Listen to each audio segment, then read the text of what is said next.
Maternity Fashions by Motherhood Maternity. Women's fashions furnished by Giorgio's of Beverly Hills. Join us again for the young and the restless. This is CBS. School buses pulled up at stops around the Twin Cities this morning, and once loaded with kids clutching brand new notebooks and pencils, the buses made their first trips to schools for the opening of the 1982 school year. Fire officials in Minneapolis are searching for the cause of a 5-alarm fire that destroyed a downtown Minneapolis business on Sunday. And filmgoers around the world are today mourning the death of 3-time Oscar winner Ingrid Bergman. She died on Sunday in London. We'll have that story, and we'll check out some of the activity on Machinery Hill at the 1982 Minnesota State Fair.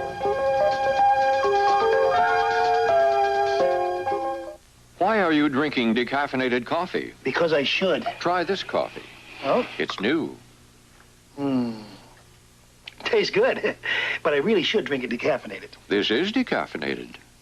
This is decaffeinated? New decaffeinated Hills Brothers. Are you putting me on? I mean, are you really saying? If you're still drinking decaffeinated coffee because you should, here's one you'll drink because it tastes good. New decaffeinated Hills Brothers coffee. Oh, that's good. Shh, don't tell anybody else. This is a test. For the next 60 seconds, this station will conduct a test of the emergency broadcast system. This is only a test.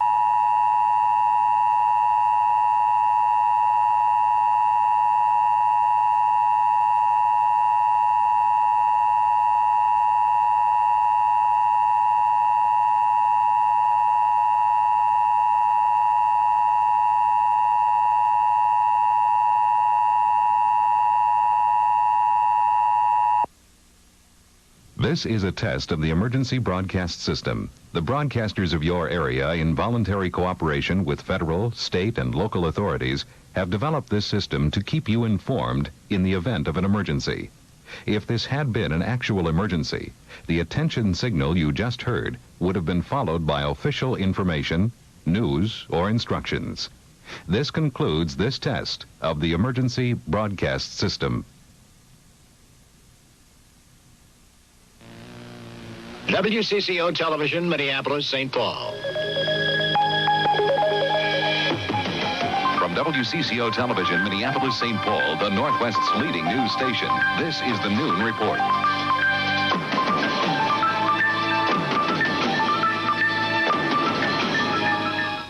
Good afternoon, everyone, and welcome to the Noon Report for the 30th of August, live from the Minnesota State Fairgrounds. Bill, parents are breathing a collective sigh of relief today. No longer will they have to listen to that common end of the summer complaint: I don't have a thing to do. This morning, yellow buses rolled up at schools around the Twin Cities and deposited young people for the first day of the school year. Most of them seemed resigned to hitting the books, but for some of the younger first-time students, the trip to school was marked with a mixture of excitement and just a little bit of trepidation. They shouldn't worry, though. The teachers probably feel the same way. Students at Anoka High School got a special welcome back to their classrooms this morning. Minnesota Governor Quie showed up to address the students and their teachers. The governor stressed the opportunity and obligation of the students to do what he characterized as pressing hard for knowledge. According to the governor, no longer are teachers believed responsible for the education of their students. He said that it is now the students' responsibility to gain the skills needed for success. The governor also paid tribute to the excellent education opportunities in the district. The start of school means that the official start of fall and the heating season is not too far away, and that means big heating bills for most of us. But some homes near Macalaster College, Debbie, and near Macalaster College in St. Paul won't cost quite so much to heat. Phil Holman has that story. These newly constructed homes will be heated by excess steam from the college's central heating system. For starters, the heating system will supply heat to 11 homes on a block adjoining the campus. Costing up to $45,000, the housing units will consist of 5 single-family homes, 2 townhouses, and 4 condominiums. This project is the first phase of a plan to redevelop college-owned property on the fringes of the campus. By using surplus energy, college officials say the system will reduce heating cost of each home by 30%. We hope to demonstrate the potential of district heating, where large organizations or institutions like colleges, hospitals, perhaps big churches, or even factories could supply heat to their neighborhood. Neighbors reacted cautiously to the cooperative venture. The success of the whole project is going to be whether the people that move in have a constant source of heat, and that's really dependable, because last winter the boiler at Macalaster shut down several times, and if they have a problem at Macalaster, they'll have a problem in all of the homes here. The project is being funded by a $405,000 college trust fund and a $320,000 interest-free loan from the Minneapolis Housing Finance Agency. The project is scheduled for completion in late October, but as one college official said, the big test is still to come. Will people buy housing connected to the college's central heating system? Philip Holman, WCCO Television News at Macalaster College, St. Paul. A Houston firm has compiled a list of cities, and Minneapolis has ended up near the bottom. The architectural engineering firm of CRS Incorporated was looking at highway systems and comparing the number of highway miles to land area and population. The result of that comparison, Cleveland came out on top as having the best highway system among the 20 largest metropolitan centers. Houston has the worst, and on a scale of 1 to 20, 20 being the worst, Minneapolis was ranked 18th. Fire officials in Minneapolis are still trying to determine the cause of a 5-alarm fire on Sunday. They were called to a 2-story commercial building at 1401 Chicago Avenue at 10:30 yesterday morning. Intense heat kept them from entering the building with hoses, and within 20 minutes, 3 more alarms were sounded. By then, flames had already broken through the roof of the structure. Then there was a 5th alarm just before the fire was controlled at 12:30. The firefighters' main concern was volatile film stored in the basement of the building, but firefighters were able to keep the fire from spreading to that area. Damage estimates to the building and to the photo company housed in it are expected to total $2 million. Bill? Debbie, fire officials are also investigating the cause of a 2-alarm blaze that gutted a South Minneapolis apartment this morning. No one was injured in the fire at 3325 Nicollet Avenue South, but some residents were trapped inside the apartment building by heavy smoke before firemen rescued them. At least one family is being housed by the Red Cross. So far, there are no damage estimates. And another fire this morning heavily damaged a St. Paul house. Firefighters were called to 350 Maple just after 11 o'clock this morning. No one was home when the fire broke out. The blaze was extinguished by 11:30. The man once convicted of murdering Duluth heiress Elizabeth Congdon and her nurse is in a Duluth courtroom at this hour. Roger Caldwell is seeking release from prison on bail now that the state Supreme Court has overturned his conviction. If his request is granted, he would be freed while awaiting a new trial. An uneasy calm in Poland today as Poles and the government wait to see if demonstrations will mark the anniversary of Solidarity Union. We'll have that story and more coming to you live from the Minnesota State Fair, 119 years old this year. Introducing new Velveeta slices. Hi, Roger. Hi, Priscilla. What you eating? Velveeta slices. Trade you for a slice? No, thanks. Let you carry my books? Nah. Want to come to my tea party? Tea party? Roger, I think you like Velveeta slices better than me. I like you better than Brussels sprouts. New Velveeta slices with a taste you just wouldn't trade for anything. Reasonably priced, home-cooked meals complete with homemade pie are available to State Fair visitors at the Epiphany Country Diner, just west of the Horticulture Building. Stop in. Hi, I'm Marlo Bendel. And I'm Steve Doyle. Tonight we head out to Valley Fair for the exciting, daring feats of champions, catching the Great American High Diving Team in action. And with waterfowl season just ahead, we'll look at a new and unusual goose decoy. And then meet America's oldest high schooler. She's 98 years young and about to face her proudest moment. Join us for these stories and more on tonight's PM Magazine. PM Magazine, it's good TV. PM Magazine, it's good TV.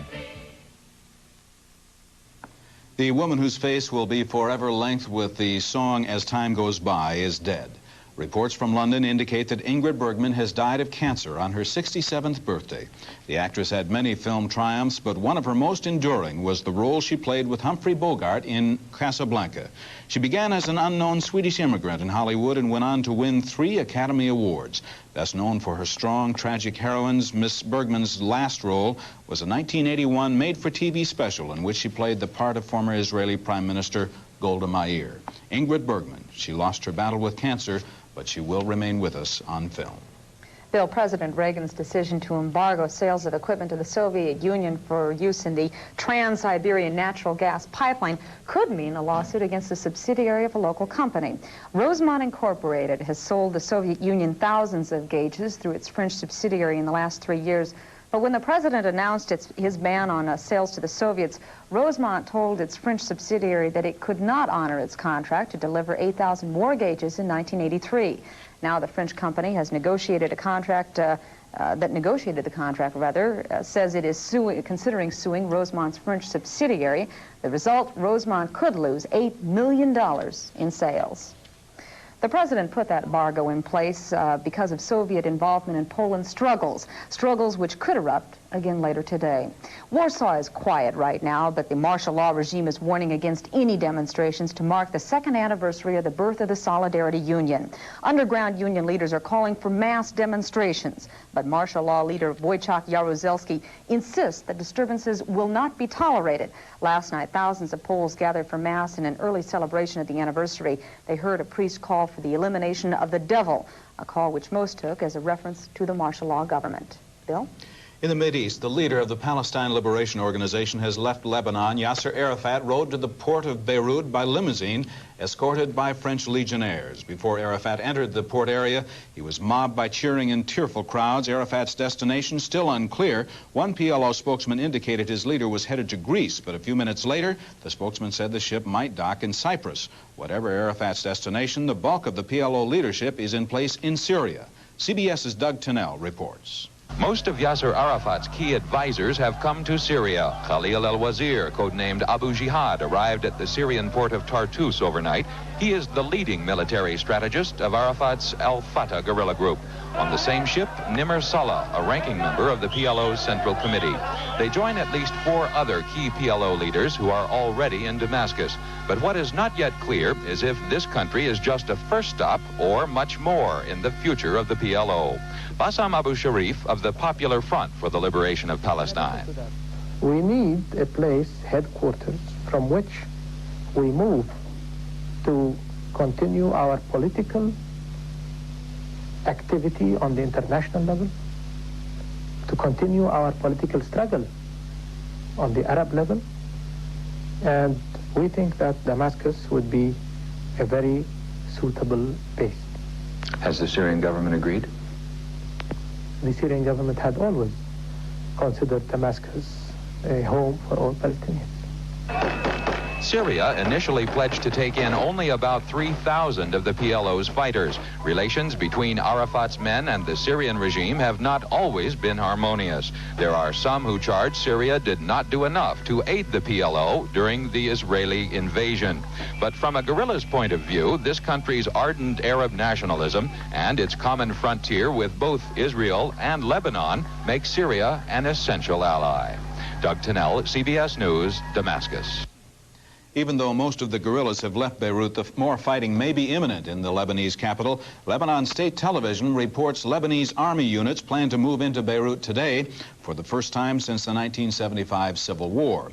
If the troops move in, the leader of the leftist militia has promised to resist.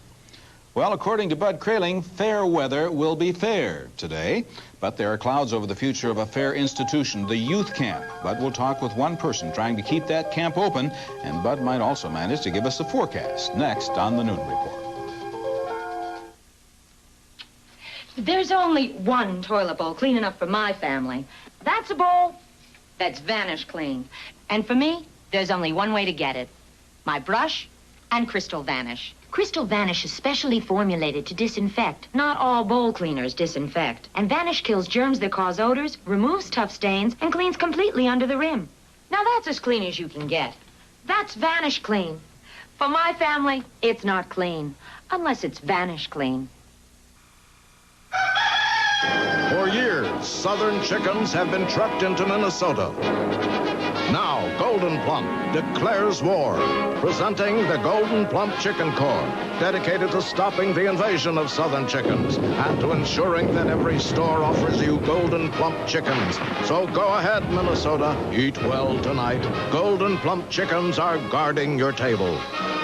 Applebaum's participating Super Value stores.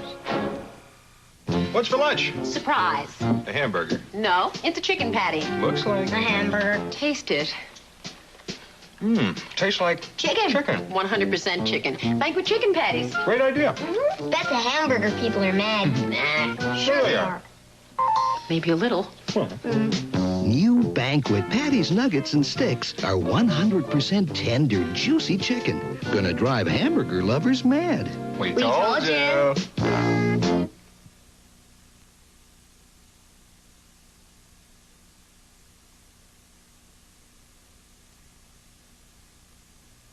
We're at the northeast corner of the Great Minnesota State Fair, just off Machinery Hill at the State Fair Youth Camp, and talking to the director of the youth camp, Larry Hillisland. You've been the director for the last 7 years here, Larry. Yes. This is kind of a summer job for you, though. Yes, I come up from Omaha, Nebraska, just to run the camp during the fair. It's a nice place to spend the summer. Very nice. Yesterday, Larry, here at the fair, was Recognition Day for the youth camp, but this may be the last year for the youth camp. Yes, we were presented with a plaque yesterday by the Minnesota State Fair commemorating 71 years of service to the State Fair, and have been informed at this point that this is possibly the last year we have. Now, what are the problems, really? Well, the main problem is, we've been explained, is the extensive renovating that has to be done to the building to come up to current codes, one thing or another, and this is given as the reason for closing down. Now, the dormitory here dates back to 1941, so it's got a few years on it, and it does need some repairs. Yes, it's been around a few years. How many are involved in the youth camp?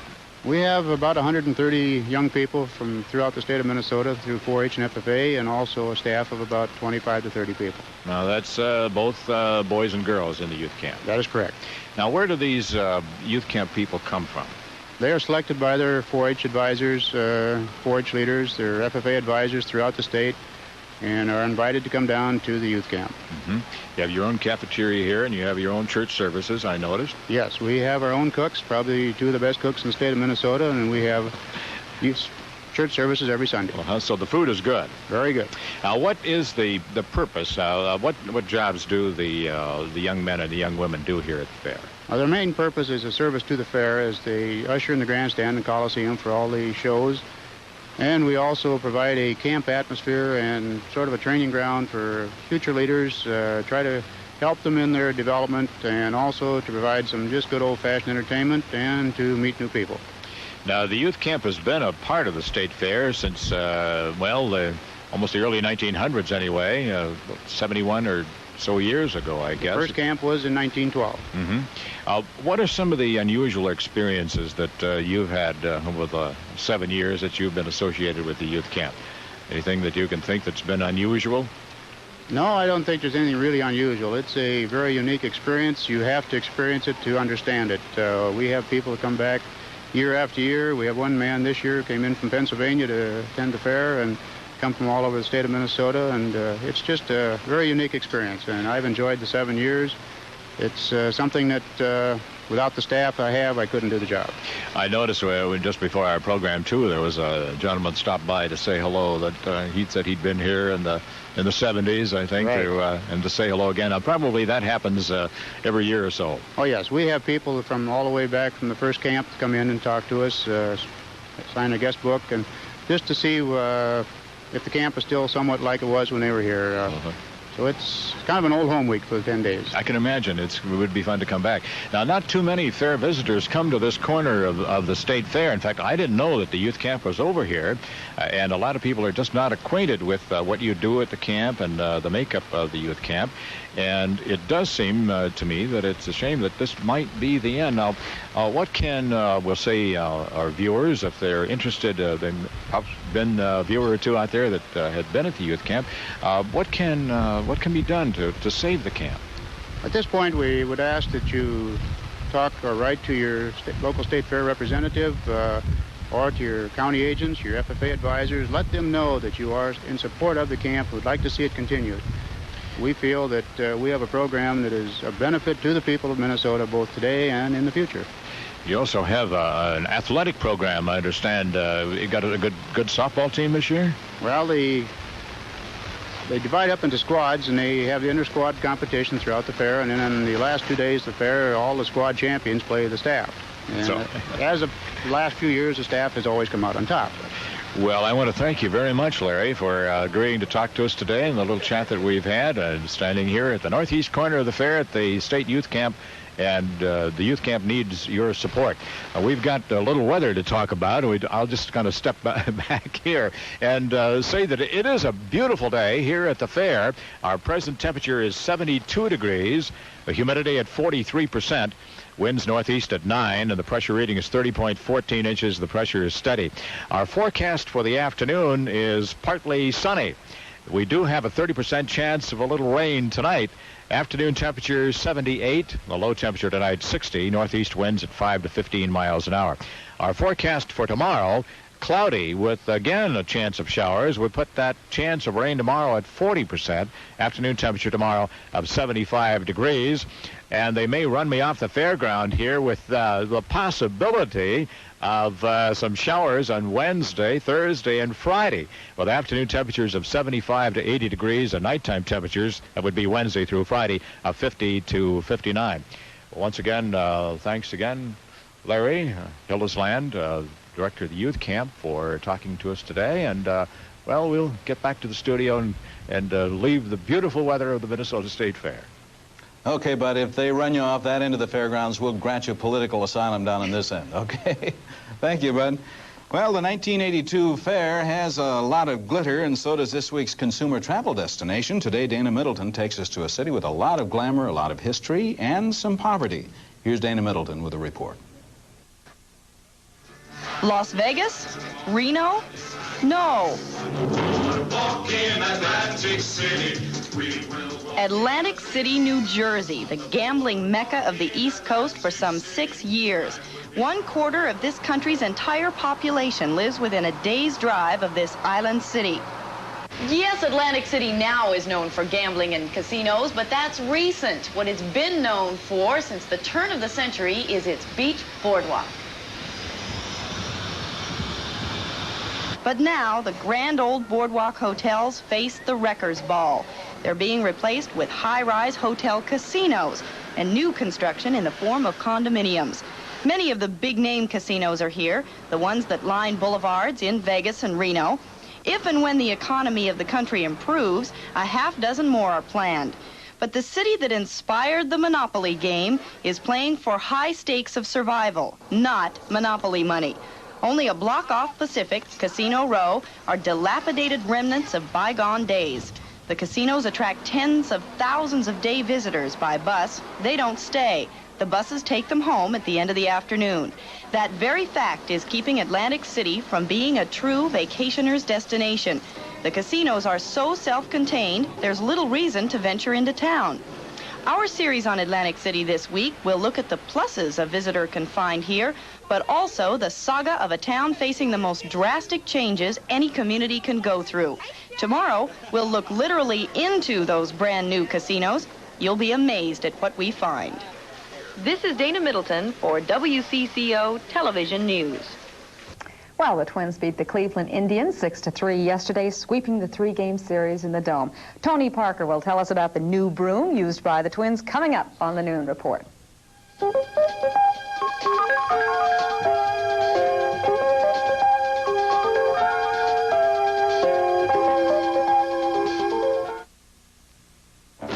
Spectrum. It's here. It's new. It's Spectrum. A whole new world of entertainment for everyone within 60 miles of the Twin Cities.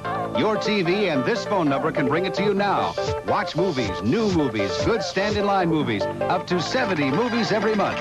Uncut, uninterrupted. Plus live sports, exclusive concerts. More of what you watch TV for. Spectrum. It's here now and the price is right. Call now. 623-9400. You've waited for Spectrum long enough.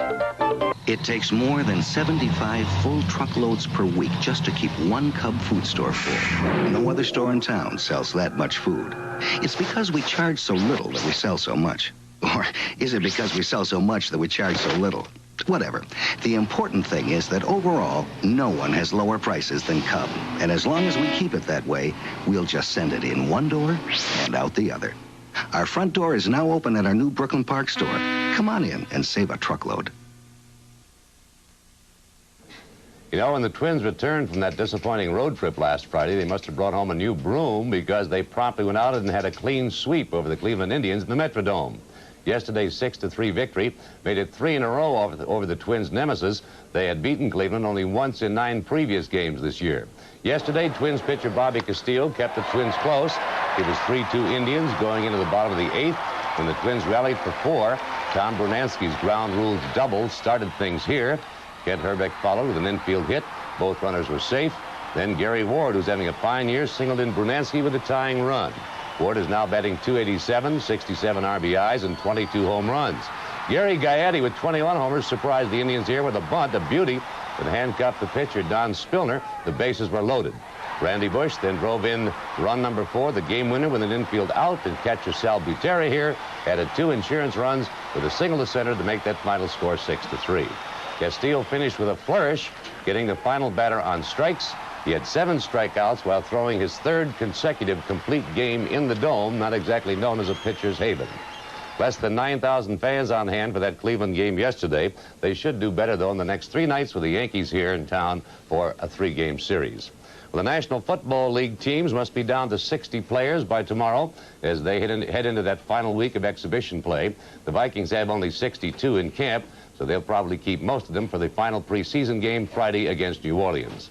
The Saints have added veteran quarterback Kenny Stabler to their roster, and the Snakes stepped in and engineered 2 touchdown drives for the Saints over the weekend without the benefit of much preseason practice. Stabler completed 11 of 17 passes as he served notice on everybody that he's after the Saints' starting quarterback job.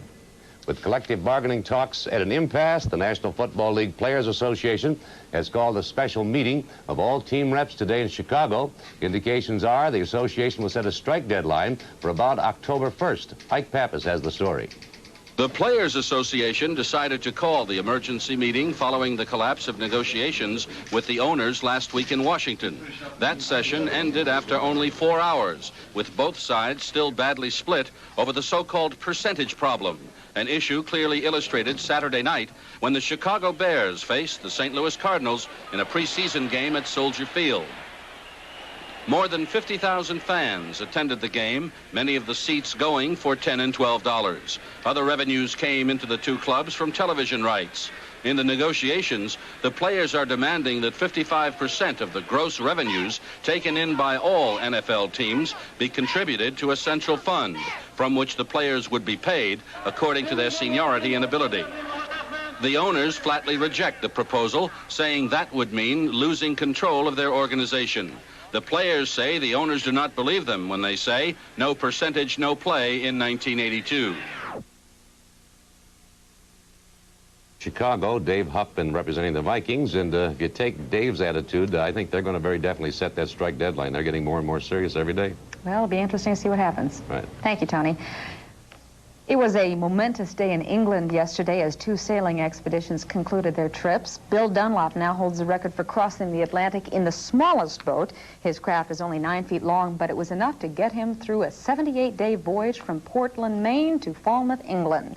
Another trip came to a close in eastern England. The Trans-Global Expedition traveled for 3 years. Crew members left England in September of 1979 to go around the world. What makes their trip unique is that they traveled longitudinally from England around the South Pole, up through Australia, across the Yukon, and over to the North Pole. Today, the English adventurers from the Trans-Global Expedition face the same dilemma as Bill Dunlop: what to do now that that trip is over. Wall Street traders aren't setting any new records today. In fact, early trading was distinctly on the downside. At noon, the Dow Jones Industrial Average was down 2.5 points. Transportation issues are down 2.25 points, and utility issues down 0.37. And with that, we more or less wind up our noon report. As a matter of fact, more. We do wind up our noon report for today, live from the Minnesota State Fair. We hope you plan to join us tomorrow, either here at the State Fair or here on Channel 4. For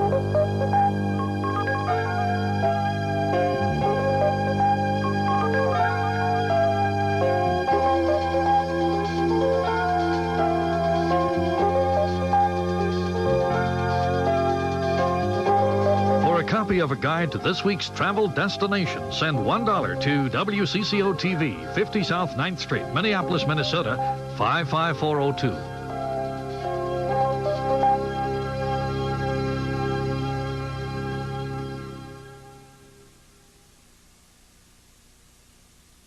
You can have longer, stronger, natural nails with the Lee Professional Nail Strengthener Kit, a two-step salon system with tough nylon fibers. Brush Lee Strengthener across nails. Then apply a second coat lengthwise to build a network of nylon fibers to protect weak nails as they grow longer naturally. Finish with Lee Ridge Filler for salon smoothness. Grow longer, stronger, natural nails. Lee Professional Nail Strengthener Kit. Available at these fine stores. At Weight Loss Clinic, we're flying high. We're celebrating 7 soaring years, helping hundreds of thousands of men and women achieve their weight loss goals. Our 7-year anniversary means 50% off our regular $78 program. You pay only $39 plus receive a free full-color diet and fitness poster just for stopping by. The years have flown by, but so will this special. Call or visit your nearby weight loss clinic now. On the next John Davidson show, One Day at a Time's Pat Harrington co-host. God, I thank him for this week. For this job. With the Incredible Hulk himself, Lou Ferrigno, and his new bride. Does he know his own strength? No, he doesn't. When we'd sleep together, sometimes he'd like roll over and his arm would hit me in the head. And from Knots Landing, Joan Van Ark. Wasn't there a whole point there right at the very beginning of your marriage when you put your career aside? I did.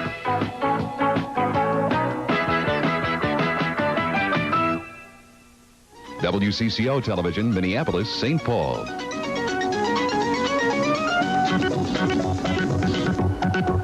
Hard to understand. Oh,